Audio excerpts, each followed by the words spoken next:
Ladies and gentlemen, coming to you live from the Lucky Dog studio in a hidden location somewhere in the upper Midwest of the United States of America, it's a brother making his own way but with all the wrong opinions. Welcome to the Morning Night Live with your host, the one and only PDawgKnight.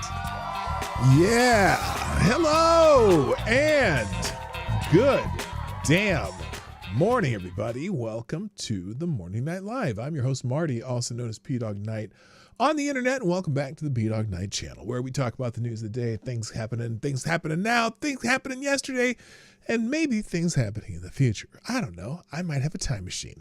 Anyway, how y'all doing? Happy Tuesday. Oh yes, it's Cinco de Mayo. Yeah, baby.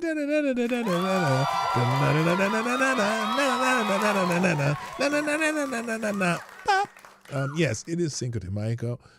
Cinco de Mayo.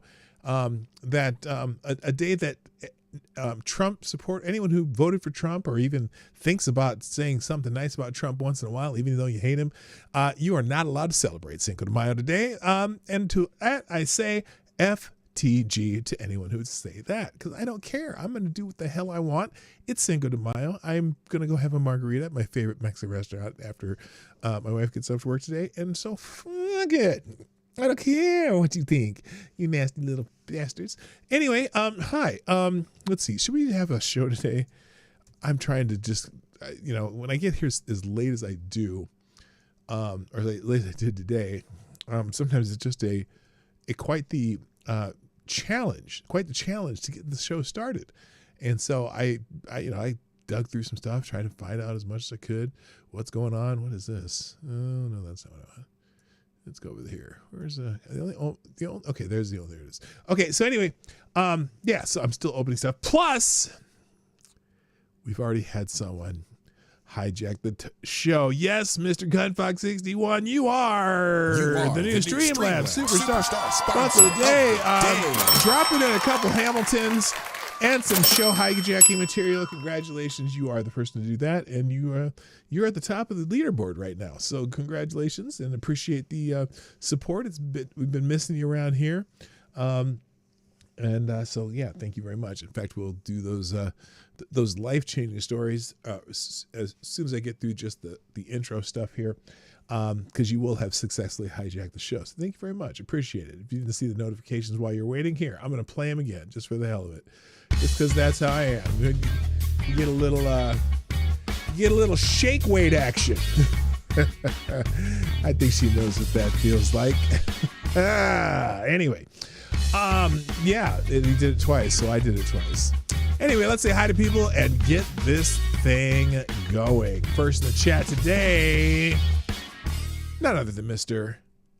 Advocatus Diabli. Yeah, baby, you get which means you get the bell of being first. There we go. And also, good morning to Unholy Blue, our young friend Midnight. What's up? Gunfox61, the amazing administrator of the PDawgKnight Discord server. Green Badger Outdoors is here.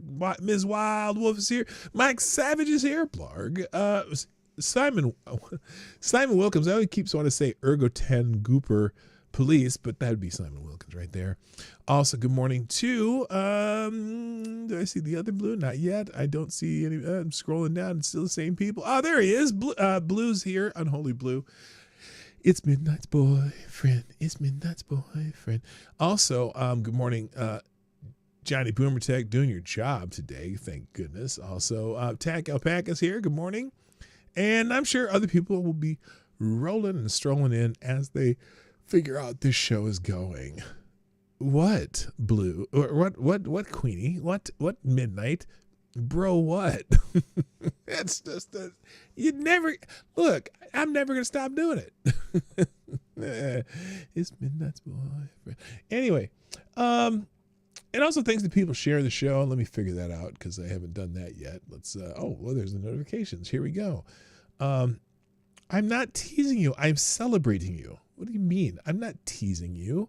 I am celebrating your wonderfulness and your wonderful boyfriend, who I'm sure you think is the greatest thing since sliced bread and Zag nuts. You probably don't even know what Zag nuts are, but it has nothing to do with genitalia. I'm just telling you, it's nothing to do with that. Anyway, thanks to people sharing the show. First, of course, as often is Somnambule Nation. Thank you very much. You get a bell for that. And then also nice little the turnip thinks my Obi-Wan is no bueno, I guess. That's cute little meme there. Obi-Wan. I should, I forgot. The problem with, I have a shirt that says Juan Deere, and it has a donkey on it, like a John Deere logo, but I can't wear it because it's green and it detracts from the green screen here. But I might have to go put that shirt on today because I literally forgot it was Cinco de Mayo until I got to my computer. Anyway, also, did I post that? No, I did not. Yes. And if you don't know who the turnip is, well, of course, that is none other than Hakeem Jeffries. I like to call him the turnip because he has the charisma of a turnip. Also, thank you, Midnight, sharing the show. Greatly appreciated. And by the way, Midnight, I am actually celebrating you, and it's fun to do it because I bet you blush every time I do it, don't you? It's Midnight Boyfriend. Anyway, thanks, Mike Savage, too, with the daily Let Us Go, reposting that. And also, Miss Green Badger Outdoors. Oh, that's some nasty military hardware. I don't even know what the hell that is, but it's blowing something up. It's shooting missiles and shit. So that's cool. Also, Simon with showing us a little banana waffle. That's awesome. I was thinking, those waffles look strangely like Eggo waffles, but they might be, but the banana and the syrup, I can dig that. And also some scenery around town here. I should probably make this so you can see the whole damn thing. There we go. And then also you got, what's this? And another building and more pictures of things happening with the buses and shit. All right. Thank you, Simon Wilkins, for sharing some pictures for us. Let's see who else is up here. Oh, I didn't repost that. There we go. And then, we got, what the hell is this? Having a ton of fun anyway. Let's go. Hell yeah. They say no fun's allowed. I say go fun yourself. That didn't sound right. Anyway, also Miss Wildwolf, the little happy penguin, saying happy Cinco de Mayo, and that's all the people. Oh, you can't see that. Duh. There we go. There's that. And that's from Miss Wildwolf. That's from Simon Wilkins. Did you even see the pictures? I bet you didn't. All right, there we go. Here we go. Oh yeah, we did, because I changed the size of the screen. All right. Anyone else show up while I was babbling there? No. Okay. I have lots of search. Yes, I do have a lot of shirt. I purged my t-shirt drawers. It's been about 3 months since I purged my t-shirt drawer, and they're still full. They're just packed. I just, every once in a while you got to eat them out. Yeah, and also I like to have shirts from different places. Usually the shirts I have are someone related to travel of places either I've been to or stuff that Lady Boomers brought back to me. So most of my shirts, sweatshirts, whatever, are of specific places, sometimes cities, sometimes restaurants, sometimes, golf courses, whatever. Anyway, all right. So thanks everyone sharing the show. I greatly appreciate that. Now, I didn't really open any Twitter stuff today, but as I scroll through my feed, well, first let's hang on a second.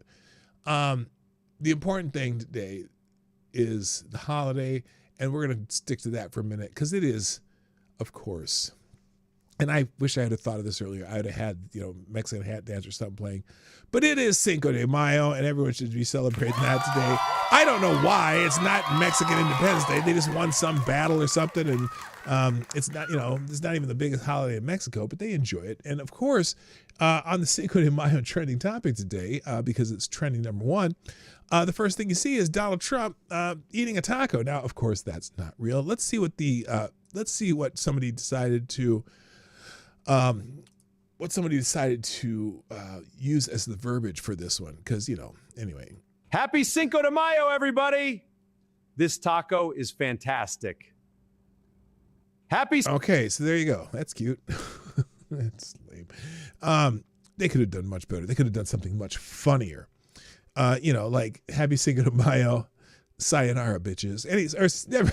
I shouldn't say that. That's mean. And then we got this this little Cheech and Chong thing.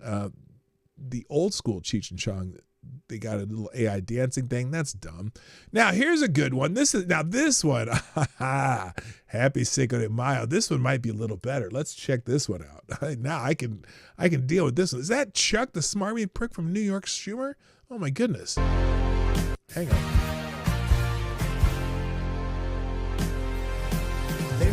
Okay. Now here's the problem. It has music in it that is not the exact music, but it's to the tune of Rosanna, yeah, meet you all the way. Hey, girl, do, do, do, do, do. And I'm thinking I might get music. Well, I know if I get a music copyright claim on this, I will just cut it out. So I'm playing it anyway. Fuck it. I don't care. Here we go. Down. There's a new logo and we're laughing, representing Democrat tonight. There's sombrero, sombrero. Never thought that a hat so cool could make Democrats so mad. Oh, it does make them. Oh, it makes them so mad. It makes them so mad when they bust on these people with the sombrero. Thank you, God Fox. Another Hamilton in the tip jar. You are still the studio superstar star for today. Another article that we'll get to that in a moment. Thank you. We're gonna be doing articles today. It looks like. Okay.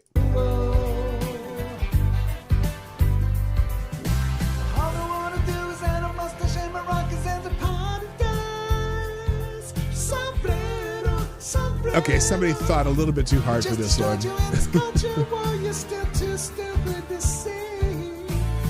Thousands and leaves and there'll be thousands more. Sombrero, yeah. Illegals gone, then go get the sea. I love you on my head.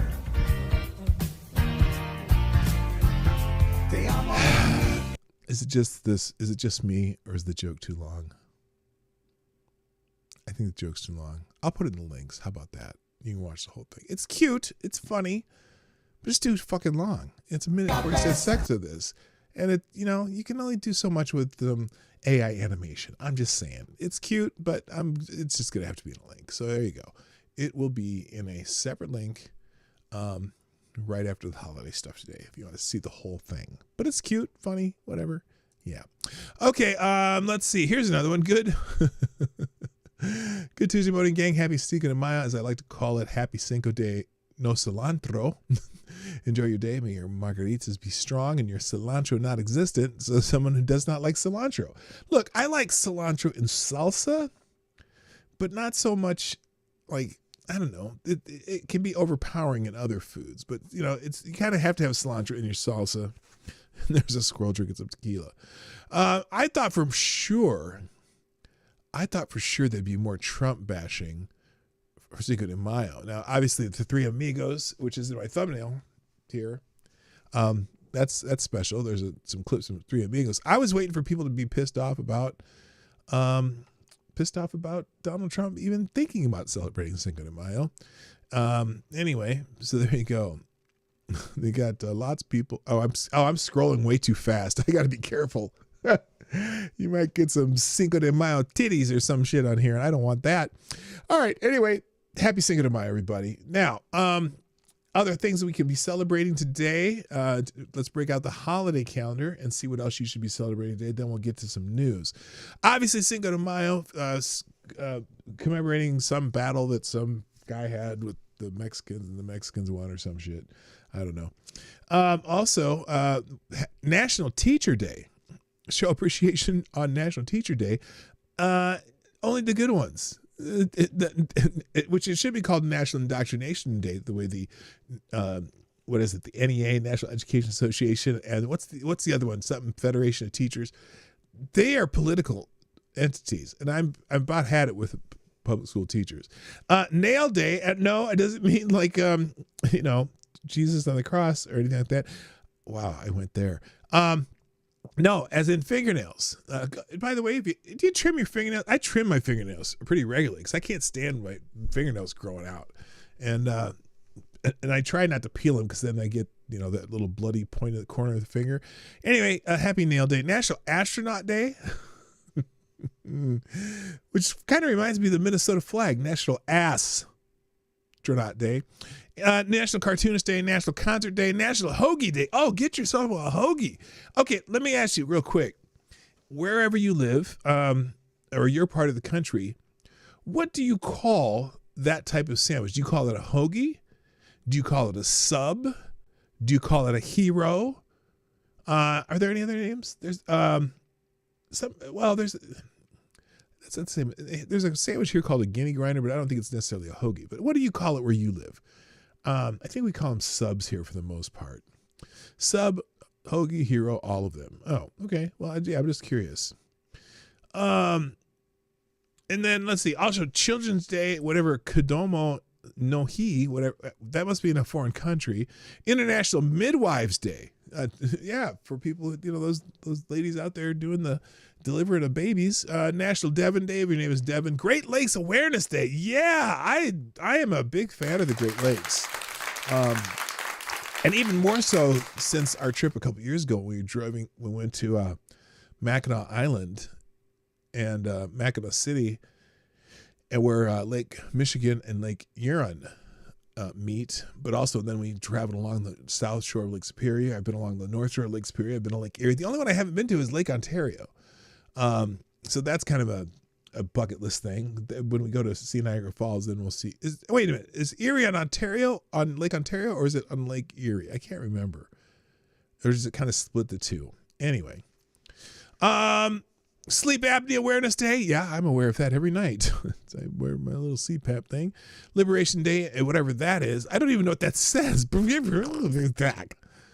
Must be in a Nordic country. World Hygiene Day. Be clean, baby. National Silence the Shame Day. What?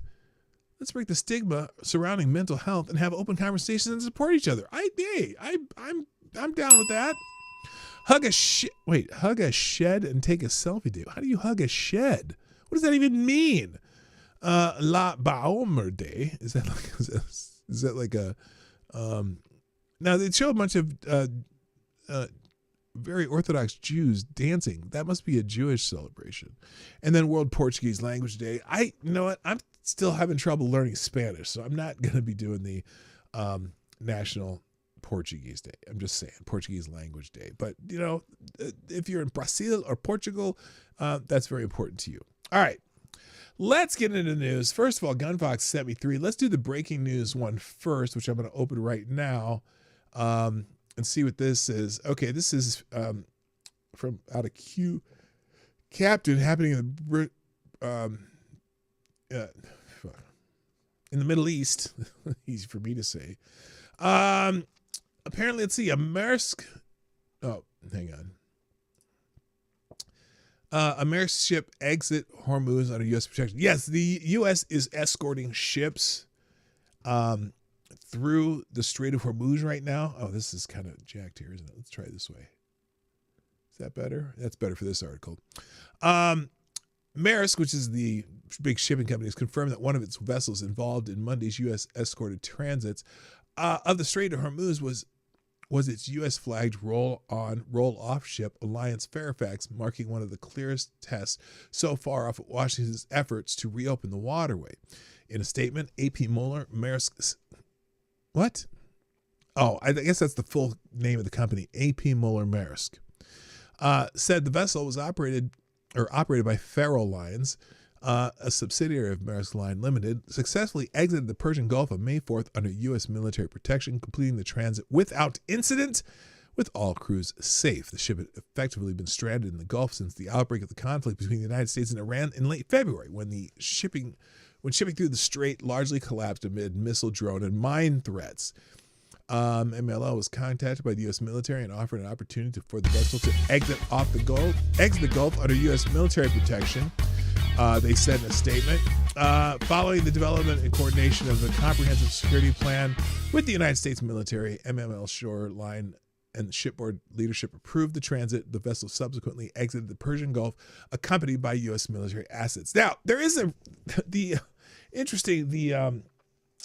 Iranians have claimed that they fired some missiles that hit a U.S. warship, and the Pentagon is still denying that. And so we'll get some information on that later. Probably, well, sometime. I don't know if it'll be today, but so that's interesting. But so the United States is successfully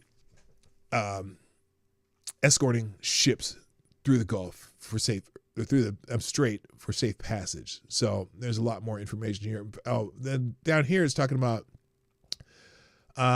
Project Freedom.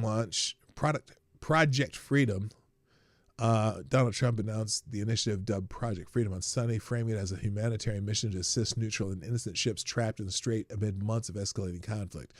Countries from all over the world have asked the United States if we can help free up their ships.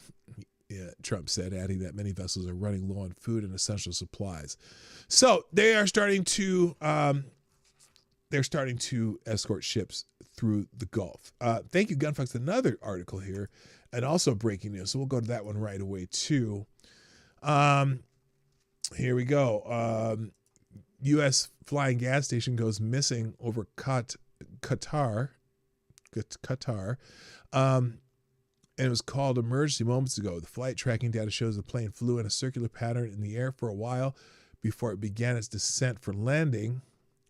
A Boeing KC-135 Stratotanker, which acts as a flying gas station for U.S. military planes, issued a 7700 distress signal, declaring an in-flight emergency while flying over the Persian Gulf off Iran amid escalating Middle East tensions. The Flight Trade 24 data showed. The American aerial took off from the Al Dhafra Air Base in United Arab Emirates before its signals were lost over Qatar. The aircraft reportedly been operating over the Middle East in support of ongoing military operations. The flight tracking data shows the plane flew in a circular pattern in the air for a while before it began its descent for landing. The exact cause of the emergency remains unclear, and there has been no official confirmation linking the incident to hostile action. Iran's semi-official Fars news agency reported the disappearance, citing data from Flight Trader 24. There has been no statement from Iran indicating its involvement in the U.S. military plane's emergency. The U.S. has not issued any statement on the status of the plane. In March, the U.S. military lost a KC-135 in an Iranian attack in western Iraq. The Islamic Resistance in Iraq, an umbrella group of the Iran-backed armed factions, claimed responsibility for the attack.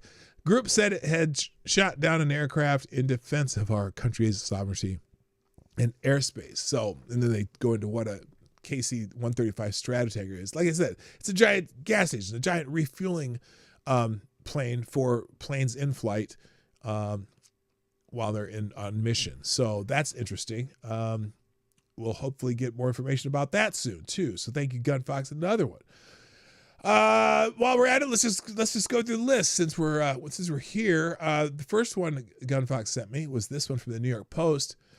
McDonald's, Donald Trump's favorite restaurant, is quietly ditching a popular in-store feature nationwide. Now, I'm wondering what that might be, because the only in-store feature really at McDonald's is the pop machines, right? Well, I'm looking at the first line of the article, and it is in fact just that. McDonald's is quietly ending the era of self-service soda fountains nationwide. The shift, years in the making, is part of a broader effort by McDonald's to modernize its restaurants, reduce labor and maintenance demands, and adapt to changing consumer habits that increasingly favor takeout, delivery, and drive-through service over dining in. That's interesting. Hello, Select a Boy, by the way. Who else has showed up here? Yeah, oh, and boy. Pope Tyrannus III is here. Good morning. And I'm skimming. That's it. Oh, Blue-Eyed Scream. Good morning. How are you doing? I'm scrolling now. By the way, if you want to join in the festivities of becoming a Streamlabs Superstar sponsor today, or just want to sponsor the show, I am changing the pinned message to the current link to sponsor the show through Streamlabs. That is the best place for me, but also I'm more than happy to take Super Chats too. I'm not proud. I'll just take whatever you all give me because it's very generous for you to do so anyway. So back to this McDonald's thing. So the shift year, okay, we already said the company plans to complete the transition away from self-service beverage stations in U.S. dining rooms by 2032, with the changes expected to roll out gradually over the next several years as restaurants are remodeled or updated. In many locations, drinks are already being prepped behind the counter rather than poured by customers, marking a clear departure from the long-standing self-service model that has been a staple of fast food dining rooms for decades. Now, you know, it's funny, too, because really what they charge you for soda or pop or whatever you call it where you live. Hello, Tacapelica, too. I already said that. You were already here. They're they barely lose. I mean, they charge you so much for pop. They make so much money off pop. In fact, they make more off of your drink if you use the fountain drinks than anything else. It's so cheap for them to have refills on drinks. So, and so that's why they could easily do these self-serve soda stations. So it's not I don't think this is a money thing. I think maybe it is just trying to change the image and making, I don't know. It's funny because if you do dine in McDonald's and you want a refill on your soda, now you got to go to the counter to get it. That's, is that going to be, they say they're trying to cut down on labor. Well, you're going to need someone to go refill sodas all day. Anyway, for the customer, the change marks an end to the familiar convenience as self-service stations have traditionally allowed easy refills and drink customization. The move also gives McDonald's greater control over beverage portions, cleanliness, and inventory while cutting maintenance costs for the self-serve machines. Now, it's funny, too, because when I say that it's such a profit center for them that if you take a small cup versus a medium cup or a large cup, the cost difference for them is barely anything, like maybe a penny between the three, So it's just that, some guy just got shot at Taco Bell for filling a water cup with pop. Oh, damn. Did they? I didn't hear about that one. So anyway, at the same time, McDonald's has rolled out an expanded menu featuring the new dirty sodas. What? And refreshers as consumer demand shifts beyond traditional soft drinks and coffee. So there you go. That's breaking news. Thank you, Gun Fox. And one more from Gun Fox here will be this one. Oh, man, they need to do this everywhere. Hello, Reaction Puerto Rico. Connecticut lawyers approve bill for cell phone ban in schools. But critics argue that having different rules for adults and students is not good role modeling at all. Oh, did I read that right? I don't give a shit what the difference between having different rules for adults and students. Aren't there always different rules for adults and students and minors? I mean, come on. All right, here you go. Connecticut, as I like to call Connecticut, could be about to join a long list of U.S. states that are either restricting or outright banning cell phone use in schools. As reported by the Connecticut Insider via The Sun, lawmakers there have pushed through a bill that would require students to have their phones switched off and put away from the first bell until the last, with schools being able to decide whether the phones would be stored in backpacks, lockers, or locked pouches during that period. The bill still needs to pass before it would be signed into law, but with 35 other states already having some kind of legal cell phone restriction in schools, it seems fairly likely that this will get the backing it needs. It continues down here. This also follows recent news that England is planning to ban phones in schools by law, as reported by the BBC. Not the good kind. So this isn't just a shift in U.S. attitudes. It's more, because look, there's a problem. I think they're finding that the cell phone usage is part of the problem as far as kids learning. Reading and math scores are dying, and that's probably a good part of it because they're not concentrating on school. They're too busy dicking around with their phones. Good morning, Alabay of Colorado, by the way. Good morning, sir. So anyway, how much will the change in practice? So how much will change in practice remain to be seen, but it's likely that these laws will make the bans more complete and perhaps easier to enforce. The big question is how much of a difference that will make to the school experience, but while there's some debate over whether it would be a positive or negative, the change most data suggests should improve things. Look, I have seen a lot of stuff from teachers who are at these schools and where they've had the school phone bans, and they say the difference is night and day as far as attentiveness, as far as kids learning and talking to each other and whatever, socializing, the whole shebang. And look, if they need a phone to be able to contact their parent for an emergency, it will still be in their locker or in their backpack or wherever the hell it is. So, look, the vast majority of us people alive who've been through the entire, school experience, did it without phones. And boy, oh boy, are we a lot smarter than these fuckers. Anyway, there you go. Hello. I already said Miss Mom. Hi, Anna Lynn. I knew I saw a new Abby. Hello, Anna Lynn. What's up?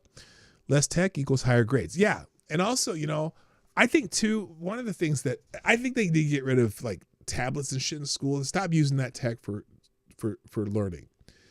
Go back to pen and paper and do a lot more things where they have to do the writing and different things in class so they can't use, like without ChatGPT or whatever, AI, whatever.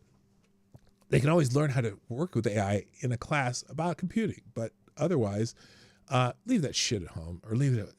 Just go learn something, dummies. All right. That's it. That's all I got to say about that. All right. Now I have a bunch of articles open, but I wanted to just check my feed because there was a lot of interesting stuff just in my X feed today. That a lot of stuff that caught my eye. For example, I will actually, what I'm going to do is I'm going to copy these into separate links, each one, but I'm going to sort of scroll down my feed to do this. So the first one here, the most Green Party story I have ever read, and that's about this lovely young lady. The Greens, as in Green Party, reparation officer, Antoinette Fernandez, who supports the idea, and this is in Great Britain, who supports the idea of Britain paying trillions of pounds in slavery reparations, is descended from a Nigerian royal family that traded slaves. Oh, that's ironic. Isn't it ironic? Don't you think? One of them owned 1,400 slaves. Isn't it ironic? Yes, it is. Anyway, so that was funny. Let's see. What else was interesting down here? I'll skip that one. That was dumb. Oh, yeah. This is interesting. This is this is about the mayor of New York. 17 days after the October massacre in Israel happened, while Israel is still sifting through ashes to identify the 1,200 Jews who were raped, kidnapped, and murdered, Zohran Mamdani led a pro-Hamas rally calling for the destruction of Israel. This is Zohran Mamdani. We have teenagers who are sitting with us ready for their first civil disobedience, and we have Wait. Is that what he's doing?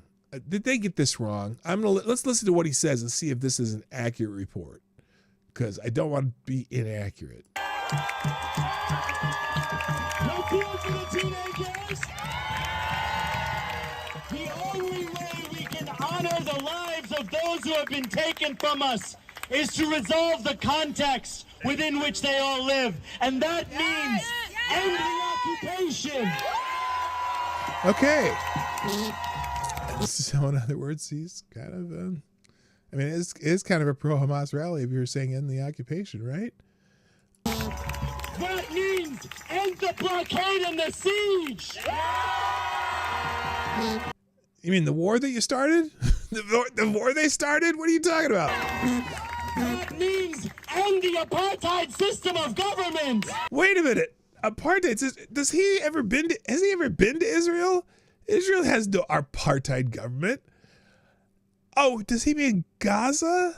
That's their own little area that the Israelis left in 2005. What apartheid government? The Arab Israelis in Israel are completely integrated into the society of Israel. No apartheid at all. That's just weird. That's just weird. Do not bear witness. Do not bear witness. Take action. Take action. What does that mean, Zoran? Senator Gillibrand. Call for. Ceasefire. Now. Senator Gillibrand.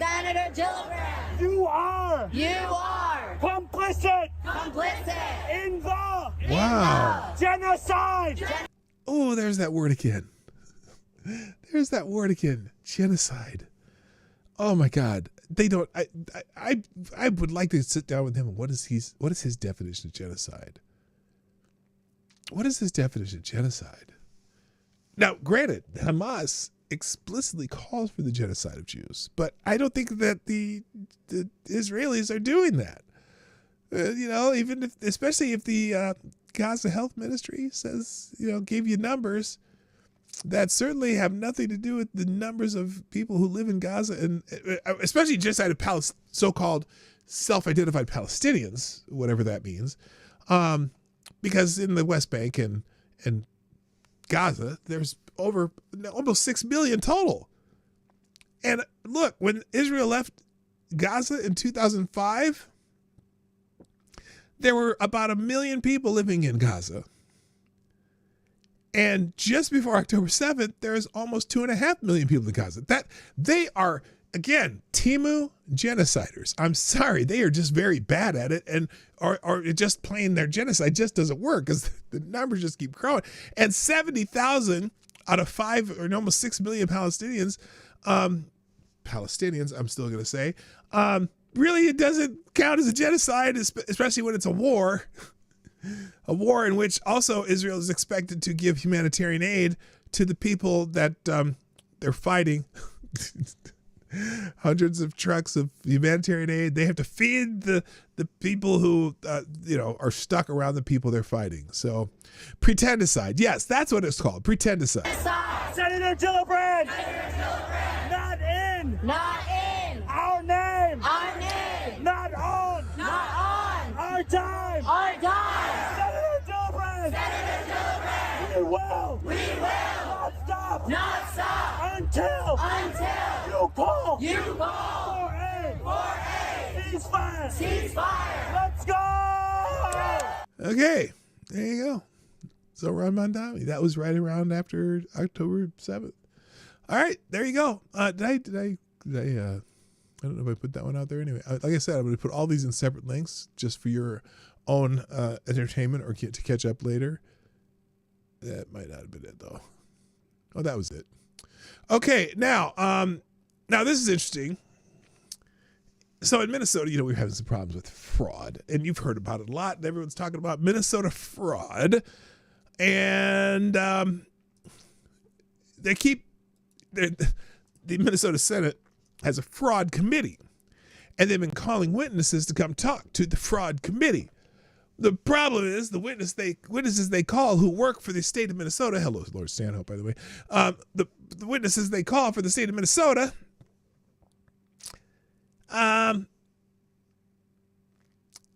keep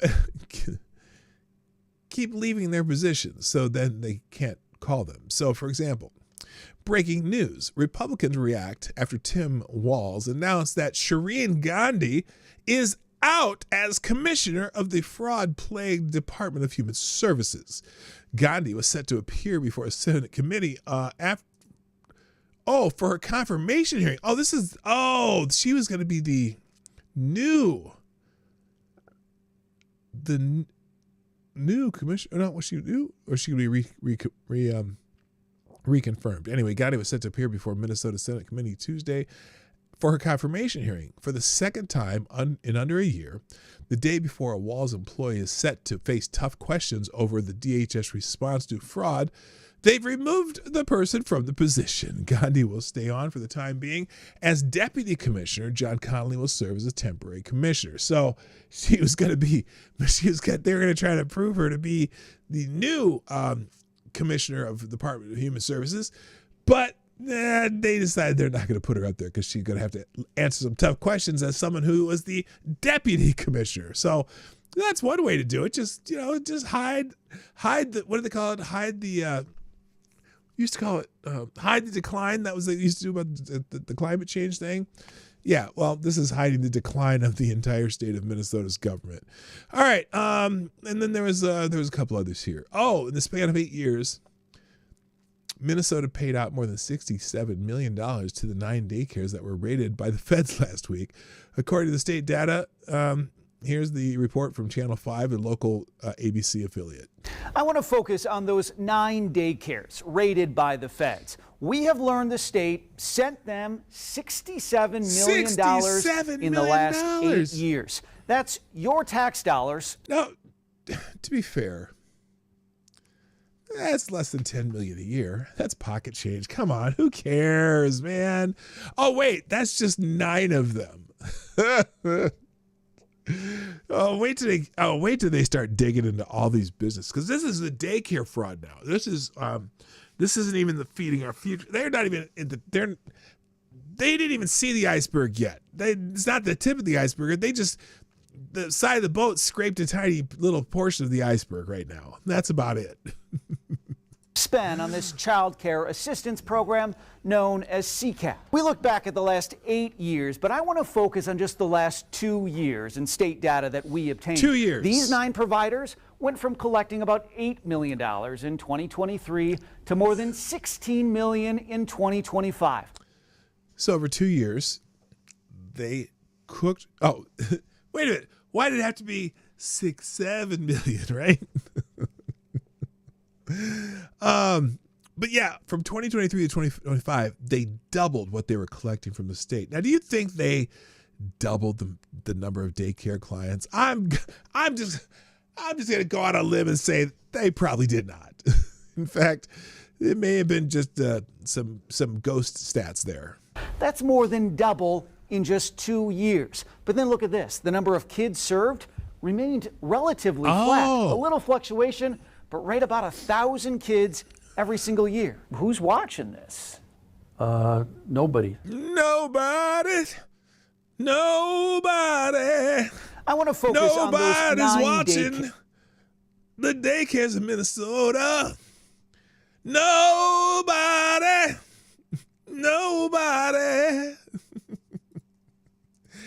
can sing this terrible a song about daycares in Minnesota. All right, let's see. Oh, yeah. Oh, this is a good point. I wanted to save this one for later. I'm gonna save that too. Put that in a folder. Hang on a second. I'll put that in my reaction folder. So this is interesting. As you think about what's happening in our world today, and especially in some of our cities where they're, protesting ICE and they're protesting the no kings, blah blah blah blah blah. Here's a little reminder for our. Well, not even a reminder. This is a primer for the young lefty dummies who are the useful idiots for the people paying for communist protests all over the country. This is a reminder that the Iranian Revolution started as a student-led leftist Marxist movement to overthrow the Shah of Iran. Okay? Let me copy and make sure I have this in the links too, because you'll want to save this one for later.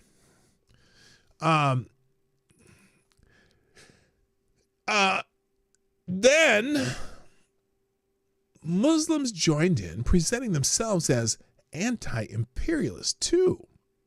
Now, once the Islamic regime took power, those same leftist students and their progressive ideals were the first to be killed. Leftist students in America and Western universities are literally making the same mistake right now. They never learned their lesson. Now, the reason they never learned the lesson is because they weren't there for the lesson. They weren't even. They might not even been a gleam in their grandparents' eyes yet, because their parents not even been born yet. Here's the problem: they never learned the lesson because they've never been taught the lesson, and so I think it's important to teach the lesson. It's a very important thing. So, very interesting. This is interesting. Trump administration latest move to limit trans rights. Okay. I always love how they, wait, what did I do there? I didn't, I don't think I posted the last article. Hang on a second. I want to make sure that one's out there too. Copy. Hang on a second. Do I got them both now? Okay. I always love how CNN frames things. So they frame it as Trump administration's move to limit trans rights. The Department of Education has launched a Title IX investigation into Smith College, an all-women's college in Western Massachusetts, for admitting trans women. So here's their article, and this is CNN. The Trump administration, blah, blah, blah, admitting trans women. Like most other women's colleges in the U.S., Smith, a small liberal arts college, admits trans women. The 155-year-old school says it is a women's college and considers for admission any application who self-identify as women, cis, trans, and non-binary women are eligible to apply at Smith.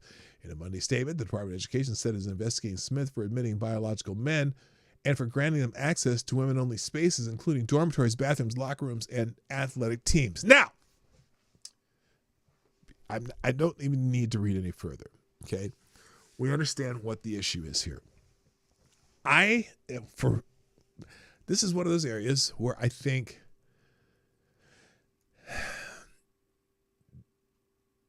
unless someone brings a lawsuit against the college, I think this is a waste of time. Smith College is a private university. Yes, they get federal dollars, right? But as a private university, they get to determine who they want to admit and who they do not want to admit. Now, I think it's stupid that they admit trans identifying men into their college, meaning trans women are men who identify as trans women, right? I think it's stupid. I think it's terrible precedent to set. But because they're a private university, Title IX is based on sex, not gender. Correct. So, look, I don't think they should get any Title IX privileges out of it. And if they, look, Smith College, if they admit men who identify as women, well, whatever, there shouldn't necessarily be any Title IX protection for those men. But I think if that's going to be the case, if they're going to admit some men, I think it may be an idea for some other men who identify as men to apply to Smith College and see what they do. Maybe that's going to be the case. Who knows? Anyway, in a Monday statement, the Department of Education said it was investigating Smith for admitting biological men and granting them access to women-only spaces, including dormitories, bathrooms, locker rooms, and athletic teams. The term, quote, biological. Wait. Now this is, listen, now you know what the writer of the article is like by this next sentence.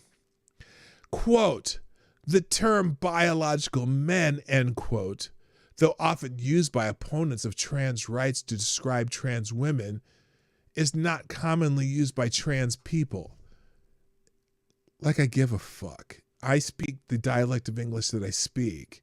I'm sorry they don't speak the same dialect as I do. And look, I'm gonna make this clear for if you might happen to come by this for the first time. I don't care if trans women want to live their lives the way they do. I don't give a shit. But they also need to acknowledge that not all women who are women in the normal sense of the use of the English language, I don't think all women agree that they should be in their spaces. And we know this because we see a lot of people talk about this and don't want women and men who identify as women, trans identifying men, as in their spaces. And should they get the same consideration? Should they get some consideration on that? So whatever. So Smith College told CNN it is fully committed to its institutional values, including compliance with civil rights laws, and does not comment on pending government investigations. So are they violating the civil rights of the women who don't want them there by allowing them there?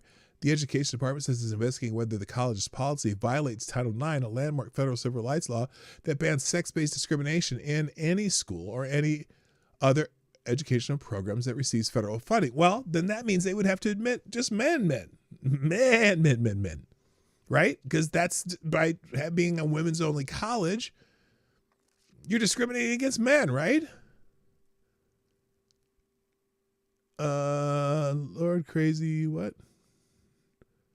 What am I missing here?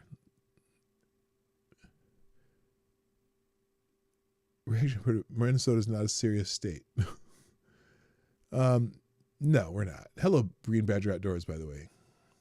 So anyway, this is interesting, and it's just a long list in the fight against, or not against anybody, but just in that fight. It's just and the way that CNN frames it, because they're trying to be so sensitive to the rights of trans women or whatever. Anyway. And finally, I'll go to some articles after this. Here's apparently Aaron Rose Phillips. If you want to talk about being on the very, very, very, very, very, very, very, very, very top of the oppression stack, this is it. Now I didn't mention anything about the Met Gala. Apparently the Met Gala was yesterday, and sometimes I show some of the goofy ass outfits people wear. But let's just talk about the gold medal of the oppression stack. Get ready for this. Are you ready for this? Aaron Rose Phillip, the first Black transgender woman with quadriplegic cerebral palsy, signed to a major modeling agency, arrived at the Met Gala. I don't even know what her lovely gown. Again, the first Black transgender woman with quadriplegic cerebral palsy. Talk about, man, you are the, again, gold medal of the oppression stack. You win, dude. Oh, I hope that she, her, it, they is living a wonderful life, though. You know, it's got to be a tough life. All right, enough of my feed. Do you want that in the links too? What the hell? I'll put it in there too. I am rolling. All right, I'm going to get to some articles, I guess, today for a rarity, and see what's up. What up, Brent Hayes? Good morning. What do we? Hang on a second here. Let me check this out. Thank you. Actually, I'm Puerto Rico. I'm going to check out this link.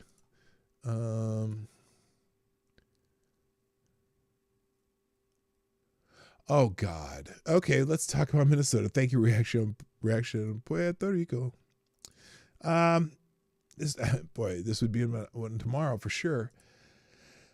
Convicted Somali scammer to avoid jail time in Minnesota's largest ever Medicaid fraud case. I wonder why. Holy shit.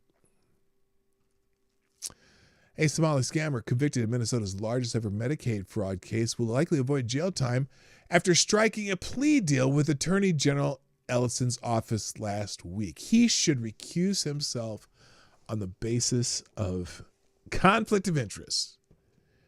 I cannot believe this. They did a plea bargain. Saeed Awil Ibrahim, 26, pled guilty on Friday to 2 counts of aiding and abetting theft by swindle for his role in a sprawling home health care scheme that stole approximately $11 million in Medicaid funds from Minnesota's personal care assistance program. So it's a Minnesota program that's reimbursed by Medicaid. So the program can be, they can do it whatever they want. I can't believe what I'm reading right now. Y'all, you got me pissed off now. You done got me pissed off. Oh shit. Is this one of those? Hang on a second. Oh my God. Hang on. Please let this be archived already. I'm not a robot. Fuck off. Please let this be already archived. We'll see. No, it's not. Hang on. Well, at least we can read the beginning of it again.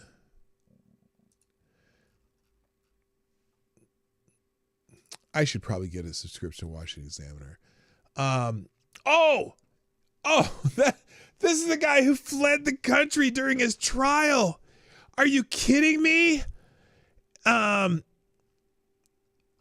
Ibrahim, the only remaining co-conspirator still in the United States, will be placed on 5 years of supervised probation after agreeing to help officials pursue and prosecute his co-defendant, Abdirashid Ismail Saeed, the scam-alleged mastermind. Oh, that's the guy who fled the country. That Saeed is suspected of fleeing the country ahead of his jury trial in April. Another accomplice has been detained and is believed to have also absconded abroad during the initial investigation. Please, come on. Load up here. We'll see what happens. I don't think the Washington Examiner's work in these Wayback Machine things, though. It might. We'll see. As part of the plea bargain, Ibrahim had a racketeering charge and 2 additional theft charges dismissed. That's just fucking bullshit. That's bullshit. So while at the same time our governor is out there toting the great time they're doing, or the great work they've been doing on fraud, and fraudsters will be going to jail, and you know, he had the nerve to say, well, there's more fraud in red states, you just haven't been reporting it, with no evidence whatsoever. The only one state that seems to be worse is California, although they're finding a lot of stuff in Ohio now too. Holy shit. So they're plotting on him not having a criminal history. Yeah, this is insane. Here we go. Let's see how far this article goes. Okay, here we'll read the rest here. All right, I don't need this other one. So, as a part of the plea bargain, Ibrahim had a racketeering charge and 2 additional theft charges dismissed. Ibrahim will have his 150-day jail sentence paused as long as he follows the terms of probation and continues to pay back the $2.2 million he owes in joint restitution through a payment plan that will be determined at sentencing. The plea agreement's stipulations suggest that Ibrahim will simply have to help investigators with their pursuit of Saeed, not necessarily deliver on his promise. So he didn't have to do anything. He didn't have to do shit. Look, the message they're sending here is, well, we'll just do it. You'll just have to pay some of the money, even though, and you're not going to go to jail. No, the first one should all go to jail. And then maybe you can have plea bargains later. Prosecutors in the Minnesota Attorney General's Medicaid Fraud Control Unit warned at the outset of the case that Saeed was a severe flight risk, citing significant out-of-country ties. Judge Juan Hoyos, an appointee of former Democratic Governor Mark Dayton, gave Saeed the option of either post a $50,000 bail with certain travel restrictions or paying an extra bond amount of $150,000, waiving all attached conditions. Saeed chose the latter, which allowed him to keep his passport and avoid signing an extradition agreement. That's oh my God. So he had the fact that he had $150,000 to put up for bond, and because that wouldn't be a 10% bond on this one. He paid an extra $150,000 to be able to keep his passport. What the fuck was this judge thinking? I can't believe it. Ibrahim on Friday's pleading reading was able to post unconditional bail and leave the courtroom on his own recognizance. Hoyos instructed Ibrahim to comply with the conditions of his release, which included appearing in court at future hearings, and reminded him to return for sentencing. Well, let's see if he returns. Let's see if does he have his passport still? He might just leave the country too. Ibrahim, according to the criminal complaint that charged him alongside Saeed, filed reimbursement claims on behalf of Saeed, who was banned from accessing federal funds due to a previous Medicaid fraud conviction. Together, the two operated purported personal care agency assistance agency in Minneapolis that was crammed inside the same location as other bogus healthcare businesses. I wonder if that was the one that like had 37 different healthcare companies in it. And how many of those are they investigating? Authority says Ibrahim often overbilled Medicaid by exaggerating the time the staff actually spent supposedly caring for patients. Oh, really? Gee, we didn't know this? Saeed's phone data allegedly showing him telling Ibrahim, "We're going to party, bro. Inshallah." According to their text messages, Ibrahim replied, "Next pay period, bro, I'll bill $50K," explicitly stating, I'm going to overbill the hours and do a hit and run. In 2021, when Saeed was first charged with and subsequently convicted of Medicaid fraud, a warrant was not even issued for his arrest, nor did he have to post bail. Upon pleading guilty, Saeed was similarly sentenced to probation and ordered to complete 100 hours of community service in lieu of prison time. So that's, I don't know which outlet's reporting that. This is the Washington Examiner where they got the information. This is crazy. This is insane. It's just straight up insane. Thank you, Reaction. No, thank you, Reaction Puerto Rico. But, yeah, I'm glad you gave it to me, I guess. All right, let me just browse through the headlines. And fortunately, we're going to have to shut it down here soon. Did you see the story about the judge apologizing to the guy who tried to murder Trump, saying he was treated worse than January 6th defendants? Wow. When did that happen? When was that thing that attempted I don't know, murder mission? Wasn't that just a couple weeks ago? It wasn't very long ago, right? The fact that this motherfucking judge even mentions January 6 people in this trial is bullshit. But remember, a lot of those January 6 people did very little to nothing. They walked into the building and out. And some of them were in solitary confinement for a year or more. What the fuck is this guy talking about? This guy's at least in front of a judge a couple weeks later. U.S. Magistrate Judge Zia M. Farqui apologized to Cole Allen, the man accused of trying to assassinate President Donald Trump, over his treatment in jail. Now, if you listen to some of the stories of those January 6 people, yeah, they were treated pretty shitty too. Farqui even complained that the Capitol Hill rioters received better treatment than Allen. So this guy tried to murder somebody. Okay, first of all, every single person is presumed innocent until proven guilty in a court of law. Yes, even Allen. Second, this man is accused of trying to assassinate the president. So chill the fuck out, Judge. Chill out, Judge is in this. Farqui had a problem with the fact that Allen was on suicide watch.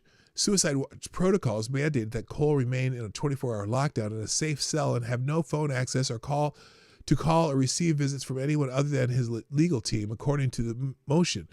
His lawyers also wanted him to be able to obtain a tablet to assist in his legal defense. What legal defense is he going to have? I'm curious. He was also allegedly denied a copy of the Bible despite more than one request. Prosecutor Jocelyn Ballantyne argued that Allen needed a suicide watch since he did not expect to survive the alleged attack. According to the New York Times, D.C. lockup lawyer Tony Towns explained they placed Allen in the isolated cell because of ongoing psych exams, and the decision to keep him there was made by medical staff at the facility. That actually sounds reasonable. Farqui said he believes Allen meant he expected to be shot during the attack and did not plan to commit suicide. How do you know? Anyway, that's one of the stories. Daily Caller, gunshots fired near the White House at National Mall. Gunshots were fired near the White House complex and the Washington Monument Money, prompting the Secret Service to lock down any nearby locations. United States Secret Service have confirmed that law enforcement shot one individual at 15th Street and Independence Avenue during the incident, and a bystander was struck. Both were alive. Authorities confirmed at a press briefing Monday. Agents reportedly engaged in a heated confrontation with the armed man near the White House and National Mall before President Trump's event in the East Room of the White House began. And so there you go. There's more information in the article. And then there's another story here. Oh, no. Oh, I had two of that one. Maybe I only kept one. Okay, never mind. Green Party leader poll plummets after attack on cops who stopped terrorists. This is in the UK. British Green Party leader Zach Polanski's approval rating has crashed after he attacked attacked police officers for stopping a man accused of stabbing 2 Jews in an anti-Semitic terror attack. And there's more in the story. You can look it up. Apparently, a woman who set fire to the GOP office in Texas has been charged with terrorism. New Braunfels, Texas, a woman arrested in January for setting a fire to a county Republican Party headquarters was charged with terrorism, according to the local media. Grace Carol Brown was arrested on January 22nd in the New Braunfels Police Department on suspicion of arson and burglary after employees at the Comal County Republican Party headquarters discovered the building had been broken into. Sorry, guys. It's allergy season. And a small fire had been set on January 14th. According to a January 23rd release, Comal County grand jury added terrorism charges on April 15th, according to San Antonio News Express. Good Lord. Anyway. All right. So, yeah. Oh, she just looks. Yeah. Anyway, you can read the rest of the story there. Also, there's been... Good God. Massive Medicaid fraud exposed in Ohio. There's a video on it. I'm not going to play it. FBI shifts agents out of D.C. in major overhaul. Remember when Cash Patel was talking about they have too many agents sitting there in D.C. with their thumbs in their ass? Okay, he didn't use those exact words. But he's moving a lot of the FBI whatever, staff, agents, whatever. They're moving about 1,500 of them out into the country where they can do the actual investigations instead of sitting at a desk in D.C.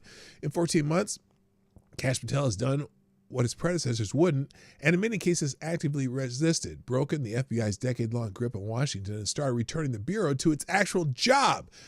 He says, after 14 months, we've delivered a generational overhaul at the FBI, cut the bureaucracy, crushed unnecessary approvals, moved over 1,500 agents and intelligence analysts out of D.C. and into the field offices where the mission belongs, and already saved more than $300-something million. Yeah. So good for him. Yeah. Why do they have so many people in D.C., and why aren't they out there investigating crime in the field where the crime happens? So there you go. Good for him. Big article on that. Washington Free Beacon, teachers unions. Threatening and intimidating largest teachers unions in the United States hit with a federal anti-Semitism complaint. Uh-oh.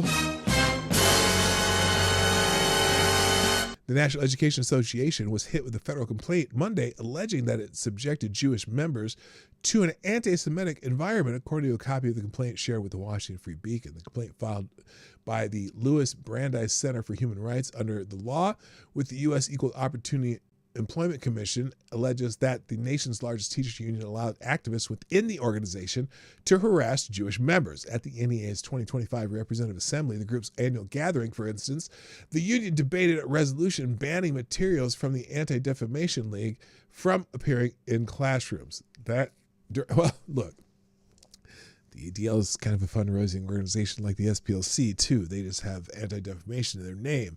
About half their works make sense. Let's see. So anyway, that's happening. There's a lawsuit, and we'll see how that develops. I have a lot of other articles open, but I really don't have time to go through all these headlines. But we do have everything that we've done so far in the links today, plus a lot of great articles from the aggregator and the aggregator itself. I highly recommend you check it out. And, especially the ones I didn't get to. There's a lot of headlines I obviously didn't get to.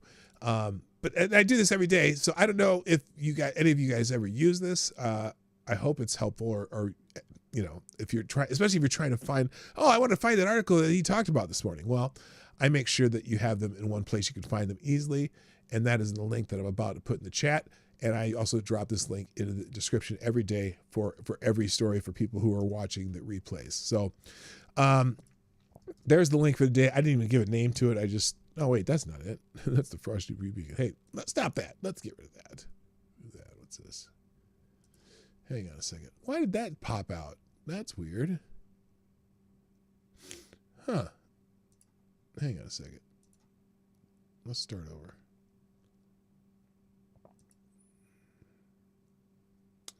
Okay. Here's today's links to all the stories today. All right, that's it. I got to go. Guys, thank you so much for being here. Wait, yo, dog, the judge that apologized, he was being consistent. He stood up for the J6ers too. Did he? Okay, I'll give him that. That's not what I heard. maybe you're right. Okay, so that's good. All right, that's it, guys. I gotta go. I appreciate y'all. Links will all be in the description too. Thank you very much, Gunfox. The donations are awesome, and all the people in the chat, and everyone who contributes just by being here. And hope you all have a great day. My name is PDawgKnight. I am out of here. Bye-bye.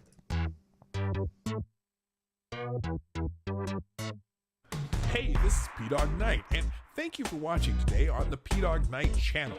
If you have an observation or remark you'd like to make about this video or my channel, I absolutely welcome you to write it in the comments section down below. I really look forward to hearing from you. And before you go, if you like what you saw but you're not already subscribed, please make sure you hit the subscribe button and definitely click that bell that pops up afterward so you'll be notified when I post new videos or when they go live. I broadcast my live show, The Morning Night Live, Monday through Friday at 10 a.m. Eastern, 9 o'clock Central. A special thank you to all supporters of this channel who share our videos on social media and who make donations through the Streamlabs link, which is also in the description down below. Thanks again, and until next time, I'm PDawgKnight, and I'm out of here.